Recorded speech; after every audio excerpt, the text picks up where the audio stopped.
नमस्कार, मैं दीपक शर्मा, मेरे यूट्यूब मंच पर आपका स्वागत। दोस्तों, आज के दौर की जो कड़वी सच्चाई है वो ये है कि इस देश में एकाध जज ही बचे हैं जिनमें थोड़ी बहुत हिम्मत है, वरना मौजूदा वक्त में बड़े से बड़े किंग मेकर भी इस किंग से डरते हैं। अब दोस्तों, मैंने नीतीश कुमार और नायडू बाबू का जिक्र इसलिए किया क्योंकि आज के वीडियो में जो खबर मैं आपको दिखाने जा रहा हूं, बड़ी खबर, उसकी जड़ में कहीं ना कहीं नीतीश और नायडू ही हैं।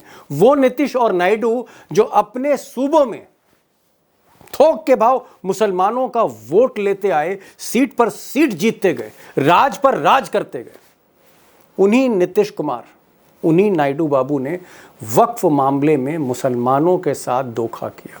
बहुत जिम्मेदारी के साथ कह रहा हूं। अगर नीतीश और नायडू मोदी के आगे सरेंडर ना करते तो वक्फ बिल कभी भी लोकसभा और राज्यसभा से पास ही नहीं हो सकता था। यह बिल वहीं रुक जाता, लेकिन ये दोनों सरेंडर कर गए किंग के आगे।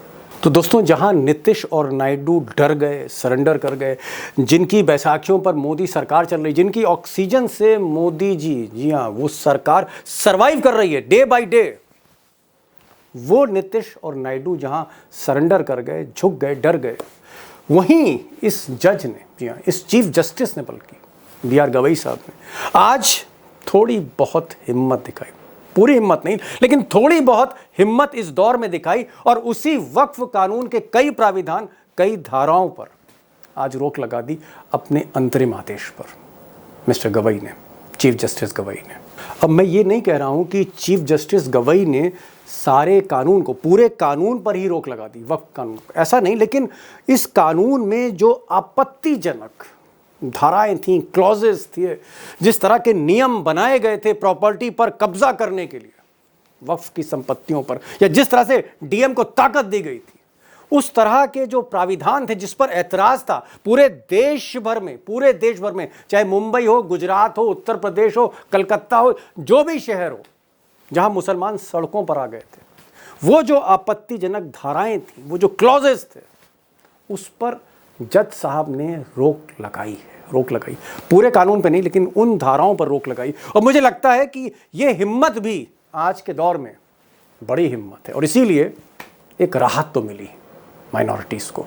ये बहुत अच्छा फैसला है और सरकार की साजिश और सरकार की मंशा पर माननीय उच्चतम न्यायालय ने बड़े पैमाने पर रोक लगा दी है, अंकुश लगा दी है। कोर्ट ने क्लियरली स्टे कर दिया है, तो वो एक बहुत अच्छा ऑर्डर है। वक्फ के प्रोटेक्शन के लिए ये एक बहुत लैंडमार्क ऑर्डर है। अब दोस्तों, चीफ जस्टिस गवई ने आज के अपने अंतरिम आदेश में कहां राहत दी, किस किस नियमों पर रोक लगाई, ये तो मैं आपको आगे तफसील से बताऊंगा क्योंकि आज के एक्सपर्ट वाकई बड़े एक्सपर्ट हैं, भीतर की जानकारी आपको मिलेगी। लेकिन एक सवाल मैं ज़रूर आपके सामने रखना चाहता हूं और जवाब भी देने की कोशिश करूंगा कि आखिर मोदी जी के चाणक्य, जो आज की तारीख में सबसे पावरफुल हैं, कहीं तो मोदी से भी पावरफुल हैं, दोनों हाउस चलाते हैं सदन, चाहे वो लोकसभा हो या राज्यसभा हो, अमित शाह कहां गच्चा खा गए, चाणक्य कहां गच्चा खा गए। आखिर ये मामला जो उन्होंने सोचा था कि बिल पास करने के बाद कानून बनेगा और फिर कोई उसे छू नहीं पाएगा, वो गच्चा कहां खा गए, ये बड़ी बात है। कोशिश करूंगा इस सवाल का जवाब देने की।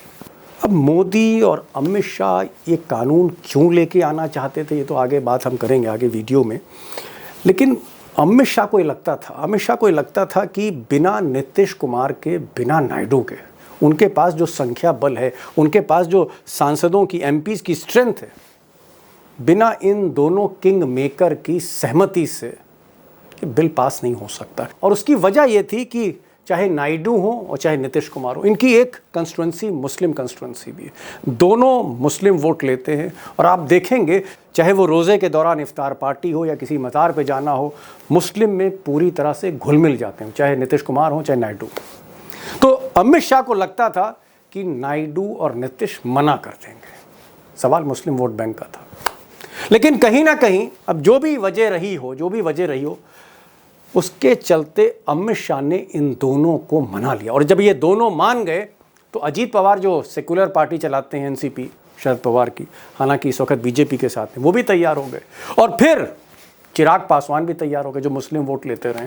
तो सारी सो कॉल्ड सेक्युलर पार्टी जो थी एनडीए की, वो तैयार हो गई जब नीतीश और नायडू को अमित शाह ने तैयार कर लिया। तो अमित शाह को लगा कि जंग उन्होंने जीत ली और तब डंके की चोट पर कहा कि भाई जिसको ऐतराज है इस बिल के पास होने पर वो अदालत जा सकता है, वो अदालत जा सकता है। और यहीं पर शाह साहब ओवर कॉन्फिडेंस में दिखे। पहले सुनिए शाह साहब ने कहा क्या। वक्फ बोर्ड और वक्फ परिषद इसका कोई ऑर्डर हम ऐसा नहीं लिख रहे हैं कि कोर्ट में नहीं जा सकते। हम तो इसको कहते हैं कि कोई भी चैलेंज कर सकता है कायदे की अदालत में, ग्रीवेंसेस जिसका भी हो कोर्ट में जा सकता है। अब अमित शाह कह रहे हैं मोदी के बाद सबसे ताकतवर नेता है, बल्कि सबसे ताकतवर शख्सियत इस मुल्क में आज की तारीख में। अमित शाह कह रहे हैं कि भाई जिसको जाना है वो कोर्ट चला जाए, सुप्रीम कोर्ट चला जाए। हम तो बिल पास कर रहे हैं, हमारे पास तो नंबर है, नीतीश नायडू हमारे साथ हैं, चिराग पासवान हमारे साथ हैं, हमारे पास तो लोकसभा और राज्यसभा में नंबर है। जिसको जाना है कोर्ट चला जाए। शायद मुझे लगता है उनके बैक ऑफ द माइंड ये बात रही होगी कि भाई जहां सुप्रीम कोर्ट में रंजन गोगोई जैसे चीफ जस्टिस रहे हों, जिनको कदम कदम पर सरकार की ज़रूरत रहती है, और सरकार ने उनको सांसद भी बना दिया, सरकार ने उनको हर राहत दी, हर सुविधा दी जो चीफ जस्टिस गोगोई साहब को चाहिए थी। तो हो सकता है उनको लगता हो कि रंजन गोगोई जैसे ही जज हैं सुप्रीम कोर्ट में, लेकिन ऐसा था नहीं दोस्तों। जस्टिस गवई और रंजन गोगोई, इन दोनों में ज़मीन आसमान का फ़र्क था। और आज ये फ़र्क दिखा, क्योंकि भले ही कम राहत दी है, भले ही बहुत हिम्मत नहीं दिखाई, लेकिन जितनी भी हिम्मत दिखाई इस दौर में उसे हम बड़ी हिम्मत कहेंगे। जस्टिस गवई ने कहीं ना कहीं एक बोल्ड स्टेप लिया है। अब दोस्तों ये तो बात रही नीतीश नायडू और मोदी शाह की बात रही, और फिर किस तरह से आज के दौर में हिम्मत दिखा दी जज साहब ने। लेकिन ये जो वक्फ कानून है, इसके पीछे इरादा क्या है, पॉलिटिकल ऑब्जेक्टिव क्या है गुजरात लॉबी का, और ये जो अभी अंतरिम फैसला है तो इंटरिम जजमेंट है, पूरा जजमेंट तो है नहीं, फाइनल तो है नहीं। तो क्या फाइनल जजमेंट में भी ये राहत बरकरार रहेगी, या जो राहत all India Muslim personal law board चाहते हैं या मुस्लिम संस्थाएं चाहती हैं उतनी राहत और मिलेगी या नहीं मिलेगी, बीच में कहीं कंप्रोमाइज़ हो जाएगा, ऐसा कुछ होगा, या ये केस जो है और थोड़ा सा टलेगा, तब तक जस्टिस साहब जो चीफ जस्टिस हैं वो रिटायर हो जाएंगे।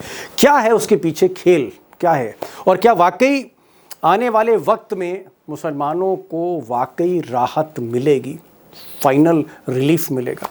आज मैंने दो खास मेहमानों को बुलाया है, दोनों ही पिटिशनर हैं। ये दोनों ही शख्स वो हैं जिन्होंने सुप्रीम कोर्ट में पिटिशन करी, जिसकी सुनवाई पर जस्टिस गवई ने आज अंतरिम फैसला दिया। एक साहब हैं जमायत इस्लामी हिंद के, बहुत ही जानकार हैं, प्रोफेसर सलीम इंजीनियर साहब हैं, और दूसरे हैं वकील साहब हैं सुप्रीम कोर्ट के फ़िरोज़ खान गाजी। इन दोनों साहिबान को आप सुनिए, दोनों को सुनिए, और आपको एक पर्दे के पीछे क्या हो रहा है, सुप्रीम कोर्ट आगे क्या करेगा, इरादे क्या थे, बहुत सी कुछ टेक्निकल बातें भी आपको पता लगेंगी। तो एक बार सलीम इंजीनियर साहब को सुने और गाजी साहब को सुने। प्रोफेसर साहब, क्या मैं कह सकता हूं कि आज सुप्रीम कोर्ट ने मोदी और शाह के दौर में, जहां सिस्टम पूरी तरह से हाईजैक है, सिस्टम पूरी तरह से कंप्रोमाइज है, क्या सुप्रीम कोर्ट के इस फैसले को अगर आप इस दौर में देखेंगे, सारे बैकग्राउंड को अगर अपने जहन में रखेंगे, क्या ये बोल्ड फैसला है? हिम्मत दिखाई क्या जस्टिस साहब ने, चीफ जस्टिस ने? इस केस में मैं भी एक पिटिशनर हूं जमात इस्लामी हिंद की तरफ से, तो मैं ये कह सकता हूं कि जिन हालात में ये फैसला आया है उसमें हम कह सकते हैं कि हमारी सुप्रीम अदालत ने थोड़ा हौसला दिखाया है, लेकिन इससे ज़्यादा हौसला दिखाने की हम उम्मीद करते हैं आगे। तो हुकूमत का जो एजेंडा है उसको ज़रूर चोट पहुंची है, झटका लगा है, लेकिन हम इससे ज़्यादा की तवक्को उम्मीद रखते हैं, क्योंकि बहुत से अहम पॉइंट्स हैं जिनको एड्रेस नहीं किया गया है। तो हम उम्मीद करते हैं कि उसको फाइनल डिसीजन में, फाइनल फैसले में ठीक से एड्रेस किया जाएगा, और जिस गलत इंटेंशन के साथ ये बिल लाया गया है अमेंडमेंट, उसको वक्फ को मजबूत करने के लिए नहीं, बल्कि वक्फ को कमज़ोर करने और मुसलमानों की जो संविधान में जो अधिकार हैं माइनॉरिटीज के उसको सप्रेस करने की जो एक कोशिश और पोलराइजेशन और डिवीजन की जो पॉलिटिक्स इसके जरिए की गई है, हम उम्मीद करते हैं कि पार्लियामेंट में भी जो बहसें हुई उससे भी हमें उम्मीद बंदी कि अपोजिशन के लोगों ने जिस तरह इसका विरोध किया, हालांकि कुछ लोग दो एनडीए के दो अलायंस अगर अपना जिम्मेदाराना रवैया अपनाते तो ये मसला पार्लियामेंट में ही हल हो गया होता और पार्लियामेंट में ही ये पास नहीं होता अगर उन दो पार्टियों ने इसको रोका होता। और फिर हमारी जेपीसी को दिया गया, तो जेपीसी ने भी अगर निष्पक्ष काम किया होता और जेपीसी में जो अपोजिशन के मेंबर्स थे उनकी बातें ठीक से सुनी गई होती तो आज कोर्ट को ये फैसला देने की जरूरत नहीं आती, जेपीसी ही उन चीज़ों को एड्रेस कर सकती थी। लेकिन चूंकि ये जो गलतियां पार्लियामेंट में हुई और जो गलती जेपीसी ने की उसको पार्शियली सुप्रीम कोर्ट ने करेक्ट किया है, रोका है, उस पर रोक लगाई है और फाइनल फैसले में हम इससे ज्यादा की उम्मीद करते हैं कि इससे ज़्यादा वो चाहते हैं कि भाई उनको अधिकार जो है उसकी लड़ाई में इंसाफ मिले। गाजी साहब कि शुरू में आपको उम्मीद थी कि नायडू बाबू, आप लोगों का डेलीगेशन भी मिला था, तमाम मुस्लिम संस्थाओं का डेलीगेशन नायडू बाबू से मिला था, क्योंकि नायडू बाबू जो हैं वो रोज़ा इफ्तार की बड़ी बड़ी पार्टियां भी देते हैं, दरगाहों पे भी जाते हैं, मज़ारों पे भी जाते हैं, चादर बिछाते हैं, टोपी भी पहनते हो, मैंने देखा कई बार नमाज की कतार में भी बैठ जाते हैं। तो आप लोगों को उम्मीद थी कि साहब नायडू साहब जो है वो आपके साथ खड़े हो जाएंगे इस मामले में। और नीतीश कुमार के तो कहने क्या, नीतीश कुमार तो भाई वो तो तमाम वायदे करते आए हैं मुसलमानों से, वोट लेते हैं। आपको नीतीश से भी उम्मीद थी, दोनों ही उम्मीद पर फेल हुए। क्या आज कहीं आपको एक चिराग जलता हुआ दिखा सुप्रीम कोर्ट में, एतबार का, भरोसे का? दीपक जी, मैं यही अर्ज कर रहा हूं आपसे कि जहां तक रूल ऑफ लॉ के इस्टेब्लिशमेंट की बात है, सुप्रीम कोर्ट के इस जजमेंट ने यह प्रूफ कर दिया कि हमारा देश रूल्स ऑफ लॉ से चलता है। जो मेजोरिटेरियनिज्म को थोपने की कोशिश की जा रही है उधर जो है एक साइड से रोक लग रहा है। लेकिन जहां तक ये कि एक पॉलिटिकल प्रोसेस ऐसा शुरू हो गया है कि माइनॉरिटी का 15% वोट है, 85% वोट को किस तरह से कंसोलिडेट करके हम अपने फेवर में लाएं, तो ये उनका प्रोसेस चलता रहेगा। अब उसमें यह है कि जो मेजॉरिटी कम्युनिटी के जो ज्यादातर लोग हैं उनको अब ये समझ में आने लगा है कि ये जो गुजरात का मसला चल रहा है वो अपने आप को पावर में रखने के लिए किसी हद तक भी जा सकते हैं और जा रहे हैं। उसके लिए अगर लॉ को वायलेट करना हो या लॉ को अपने फेवर में अमेंड करना है, माउल्ट करना है या नया लेजिस्लेशन लाना है, वो सब कुछ करने के लिए तैयार है। क्योंकि ये याद रखिएगा कि रूल ऑफ लॉ में जितना रूल को मेंटेन करने में खून खराबा, किसी एक कमजोर तबके को दबाने में रूल ऑफ लॉ मेंटेन करने का बहाना लिया जाता है, जितना रूल ऑफ लॉ को मेंटेन करने में उतना परेशान किया जाता है, उतना परेशान आमतौर पे उसको फॉलो न करने पे नहीं होता है। यहाँ पर यही कोशिश की जा रही है कि हम इस किस्म के लेजिस्लेशन लाएं और फिर उस लेजिस्लेशन की मुखालिफत माइनॉरिटी कम्युनिटी से हो रहा है तो फिर माइनॉरिटी कम्युनिटी को हम ये कहें कि ये एंटी नेशनल है, ये सरकार के हर चीज को अपोज करते हैं और सरकार में और नेशन में का जो बीच का फर्क है उसको मिटाने की कोशिश करते हैं। यानी सरकार के अगर किसी भी मुसलमान ये कहता है कि ये मुस्लिम या माइनॉरिटीज के मुफाद में नहीं है तो उसको ये जोड़ देते हैं फौरन देश से कि देश के मुफाद में की जो भी बात होती है मुसलमान उसको अपोज करते हैं। तो इसमें हमारे जो रहनुमा हैं उनको भी ख्याल करना चाहिए कि कोई भी हमारा पॉलिटिकल कदम उस चीज को रिस्टोर नहीं कर सकता है। 15 और 85 के जो डिफरेंसेस हैं उसको मेजॉरिटी कम्युनिटी कम कर सकती है, मिटा सकती है, माइनॉरिटीज कम्युनिटी नहीं मिटा सकती है। इस चीज को आज का जो रूलिंग डिस्पेंसेशन है वो जानती है, इसीलिए वो हर चीज किसी न किसी तरह से मैनिपुलेट करके अपने फेवर में कर ले रही है। सलीम साहब, 3-4 जो मामले थे जिस पर ये कानून कहीं ना कहीं एक तरह से विवादों के घेरे में था, जैसे डिस्ट्रिक्ट मजिस्ट्रेट, कलेक्टर जिसे हम कहते हैं, कलेक्टर को बहुत पावर दे दी गई थी और कलेक्टर कुछ भी कर सकता था। इसी तरह से मुस्लिम बोर्ड में, पर्सनल बोर्ड में, मुस्लिम बोर्ड में सीओ रखने की बात हो रही थी कि वक्फ बोर्ड में सब मुसलमान जो है वो उसके कोई और भी सीओ हो सकता है। आज कोर्ट ने कहा नहीं, मुसलमान ही सीईओ होगा, मुसलमानों की ही तादाद होगी बोर्ड के अंदर। क्या ये जो जितने भी फैसले आए, चाहे फैसला वो एक और इसमें मामला था कि 5 साल से मुस्लिम होना अनिवार्य नहीं होगा, इस पर भी सुप्रीम कोर्ट आपके साथ गया। बहुत से जो आपने ऐतराज किए थे उसमें सुप्रीम कोर्ट आपके साथ खड़ा दिखाई दिया। अब आप क्या चाहते हैं और आप क्या चाहते हैं? What next? आपकी अगली उम्मीद क्या है सुप्रीम कोर्ट से? हाँ, देखिए, ये जो आपने 4-5 बातें गिनाई हैं, यकीनन ये वो बातें हैं जिनमें साफ तौर पर मुस्लिम पक्ष को एक तरह से राहत दी गई है और मुस्लिम पक्ष को सही माना गया है कि डिस्ट्रिक्ट कलेक्टर को जो पावर्स अमेंडमेंट में दी गई थी उसको स्टे कर दिया गया है कि वो उस तरह से नहीं होंगी। और बोर्ड्स में जो स्टेट और सेंटर के बोर्ड्स हैं उनमें जो रिप्रेजेंटेशन है उसमें भी एक लिमिट कर दी गई है कि नॉन मुस्लिम इससे ज़्यादा नहीं हो सकते, और वो तादाद भी तय कर दी है। तो ये भी एक किस्म का पार्शियल जो है राहत है। और दूसरा, ये मेजॉरिटी मुस्लिम्स की रहेगी और बड़ी तादाद मुस्लिम्स की रहेगी, ये बात अश्योर की है इसमें। और तीसरा, सीईओ के बारे में उन्होंने ये कहा है कि कोशिश की जाएगी कि वो सीईओ मुसलमान ही हो। कोशिश का लफ्ज़ है, इसका मतलब कुछ छोड़ा है उसमें। हम उम्मीद करते हैं कि उसको ठीक से और बेहतर तरीके से एड्रेस किया जाएगा। अलबत्ता जो एक बड़ा हमारा अप्रीहेंशन था और ऑब्जेक्शन था वो वक्फ बाय यूज़र का है कि वक्फ बाय यूज़र एक बहुत बड़ा मसला है, और अगर उसको स्टे नहीं किया गया, वक्फ बाय यूज़र को हटाया गया है, मतलब ख़त्म किया गया है अमेंडमेंट के ज़रिए से, तो अगर उस अमेंडमेंट को अगर पूरी तरह से नहीं रोका गया तो बहुत बड़ी तादाद में जो वक्फ की पुरानी प्रॉपर्टीज़ हैं, सैकड़ों साल पुरानी, जो इस्तेमाल में हैं और सब जानते हैं कि ये वक्फ है और ये मंदिर है या मस्जिद, ये मस्जिद है, ये दरगाह है, ये कब्रिस्तान है, तो ये वक्फ बाय यूज़र जो है उसको अभी पूरी तौर पर इस फैसले में एड्रेस नहीं किया है।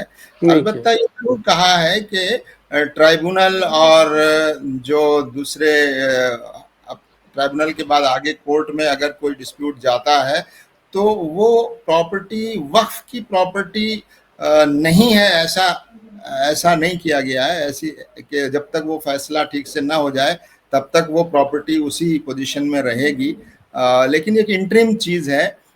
लेकिन हम समझते हैं कि वक्फ बाय यूज़र इस पूरे वक्फ बिल में एक बहुत बड़ा इशू है और उसको बेहतर तरीके से फाइनल डिसीजन में एड्रेस किया जाएगा, ऐसी हम उम्मीद करते हैं। गाजी साहब, बहुत से हमारे दोस्त हैं दूर दराज के इलाकों से देख रहे हैं और बहुत से ऐसे दोस्त हैं जो सुप्रीम कोर्ट की बहस जिरह को इतना तरह से जज्ब नहीं कर पाते, समझ नहीं पाते। ऐसे लोगों के लिए जिनको लॉ की जानकारी कम है, कानून की जानकारी कम है, उनको आप क्या बताना चाहेंगे कि आज का सुप्रीम कोर्ट का फैसला मुसलमानों के लिए राहत था, आज का सुप्रीम कोर्ट का फैसला सरकार के पक्ष में था, आज का सुप्रीम कोर्ट का फैसला कानून के पक्ष में था, आगे क्या होने जा रहा है? जो आम आदमी जो इन सुप्रीम कोर्ट की बहस को समझ नहीं पाता, उसके लिए आप क्या बोलना चाहेंगे? आज का जो इंटरिम ऑर्डर है उसके मुतालिक यही कहूँगा कि कोर्ट की तरफ से ये कोशिश हुई है कि रूल्स ऑफ लॉ जो है वो प्रिवेल होना चाहिए। कानून जी कि कानून का राज होना चाहिए, न कि किसी पार्टी का, न कि सरकार का। राज किसका होना चाहिए? कानून का। तो इस डायरेक्शन में इस ऑर्डर को हम ये कह सकते हैं कि सुप्रीम कोर्ट से एक कोशिश की गई है कि कानून का राज ही होना चाहिए, कॉन्स्टिट्यूशनल डेमोक्रेसी होना चाहिए। और उसमें जो एक सिस्टम है कि अगर कोई मेजॉरिटी में आ गया है तो मेजॉरिटी ऐसा कानून न बनाए कि माइनॉरिटी को बुलडोज कर दे। इसको अगर इस नज़र से देखा जाए तो हम कहेंगे कि कोर्ट की ये कोशिश कि पैगाम देना कि रूल्स ऑफ लॉ को इस्टेब्लिश करना ये कोर्ट की जिम्मेदारी है, वहाँ पर कोर्ट कामयाब है। और इस पर हमारे जो सिटीज़न हैं, चाहे वो गवर्नमेंट पक्ष हो या अपोजिशन का पक्ष हो, उनको इस बात पर इत्मीनान होना चाहिए कि कम से कम ये कोशिश तो हो रही है, रूल ऑफ लॉ को इस्टेब्लिश करने की कोशिश हो रही है और उसका हमें खैर मकदम करना चाहिए। सलीम साहब, आज मेरी एक मौलाना साहब से बात हो रही थी, उन्होंने मुझसे कहा, फ़ोन पे बात हो रही थी तो मौलाना साहब ने कहा कि साहब पिछले 11 बरसों से हम ही पर जुल्म किया जा रहा है, मुसलमानों पर ही। कभी धारा फलानी ले आते हैं, कभी एनआरसी की बात करते हैं, कभी इसकी बात करते हैं। और हम तो शाहीन बाग में भी हम खड़े हुए थे, वहाँ भी हमको इंसाफ नहीं मिला, बुलडोज़र चला दिया, लाठी चल गई। उन्होंने कहा कि भाई कहीं न कहीं अब हमें थोड़ी-सी उम्मीद दिखती है। क्या आम मुसलमान जो है, आम मुसलमान है जिसको लगता है कि भाई, मैं सीधे तौर पे कह दूँ कि मोदी जी की जब से सरकार आई, उसको लगता है कि वो कहीं न कहीं उसे हाशिए पे धकेला जा रहा है। क्या सुप्रीम कोर्ट ने कुछ आज बैलेंस करने की कोशिश की है? बैलेंस करने की कोशिश की है? थोड़ा-सा मरहम लगाया है, थोड़ी-सी राहत दी है? जी, बिल्कुल, इसमें कोई शक नहीं है कि हमारी मौजूदा सरकार जिस तरह से संविधान के खिलाफ काम कर रही है बहुत ज़्यादातर चीज़ों में, और संविधान में जिस तरह सभी धर्म के लोगों को बराबर के अधिकार हैं और जो राइट्स दिए गए हैं माइनॉरिटीज़ को ख़ास तौर से, और जो प्रोटेक्शन दिया गया है रिलीजियस माइनॉरिटीज़ को और दूसरी माइनॉरिटीज़ को, ये सरकार अपनी राजनीति के लिए, वोट के लिए और मेजॉरिटी वोट को कंसोलिडेट करने के लिए एक झूठ का और नफरत का सहारा लेकर ऐसे इश्यूज को लाती है, और जहां उसका बस चलता है वो इस तरह के कानून बनाकर उस माहौल को और ज़्यादा पोलराइज करने की कोशिश हमारी मौजूदा हुकूमत कर रही है। तो उनको ये लगता है कि जो लोग भी उनके एजेंडा की राह में रुकावट नज़र आते हैं उनको, उनमें उन्होंने मुसलमानों को एक किस्म का एक दुश्मन बनाकर इस देश के लिए एक ख़तरा बनाकर वो पेश करना चाहते हैं, जो बहुत ही ख़तरनाक एजेंडा है, और मेजॉरिटी को वो ये समझाना चाहते हैं। लेकिन मैं समझता हूँ कि हमारी अदालतों से हमें उम्मीद है, और जिस तरह के फैसले, हालांकि हम ये भी महसूस कर रहे हैं कि अदालतें भी निचली सतह से लेकर ऊपर तक कभी कभी फैसलों में नज़र आता है कि अदालतें भी सरकार के दबाव को बर्दाश्त नहीं कर पाती हैं, कभी ऐसा लगता है और ऐसे फैसले आते हैं। लेकिन अभी हमें उम्मीद है, ख़ासतौर से हमारी जो सुप्रीम अदालत है उसके मौजूदा फैसले में हमको ऐसा लगता है कि हमें और ज़्यादा उम्मीद बढ़ी है कि हुकूमत का जो एजेंडा है इस समाज को डिवाइड करने का और अपनी पॉलिटिक्स के लिए समाज में नफ़रत और डिवीज़न का एजेंडा आगे बढ़ाने का, इस फैसले से हम समझते हैं कि मदद मिलेगी उसको रोकने में। लास्ट क्वेश्चन गाजी साहब आपसे, ओवैसी साहब ने कहा है, जो एमपी भी हैं और काफ़ी उन्होंने विरोध भी किया था, जेपीसी में भी वो बोले थे, उनका कहना है कि साहब बाकी चीज़ें तो ठीक हैं, जैसे कलेक्टर की पावर जो है उसको स्टे कर दिया, बाकी और चीज़ें हैं कि मुस्लिम जो है उन्हीं की जो है मेजॉरिटी होनी चाहिए बोर्ड्स वगैरह में, लेकिन उन्होंने कहा कि जो मुस्लिम मॉन्यूमेंट्स हैं जो वक्फ में, उसका प्रोटेक्शन अभी भी हमको नहीं मिला है, वही उनका ये कहना है। तो ओवैसी ने कहा है कि भाई अगला जो अंतरिम, जो लास्ट ऑर्डर आए, अंतिम आदेश आए, उसमें इन चीज़ों का सुप्रीम कोर्ट ध्यान रखे। क्या आपको लगता है अभी भी सुप्रीम कोर्ट का जो ये ऑर्डर है, इंटरिम ऑर्डर ही सही, वो कहीं ना कहीं मुकम्मल नहीं, अधूरा है, और उसको जो वक्फ का जो बाय यूजर है या जो बाकी जो प्रॉपर्टीज है उनको भी प्रोटेक्शन देना चाहिए? अभी कुछ कमियां हैं इसमें? जी, कमियां नहीं सर, कमियां तो बहुत है। मैं एक चीज क्लियर कर दूं कि जेपीसी में हम भी गए थे, south Asian minorities lawyers association के। नहीं, आप भी जेपीसी में थे, सलीम साहब भी जेपीसी में आप, जी हाँ, आप लोग पटिशनरी हैं। हाँ जी, मॉन्यूमेंट वाली बात रखी है, अब उसको ये टच नहीं कर रहे हैं क्योंकि वो मॉन्यूमेंट कहके कि भाई ये आर्कियोलॉजिकल सर्वे ऑफ इंडिया के तहत आता है।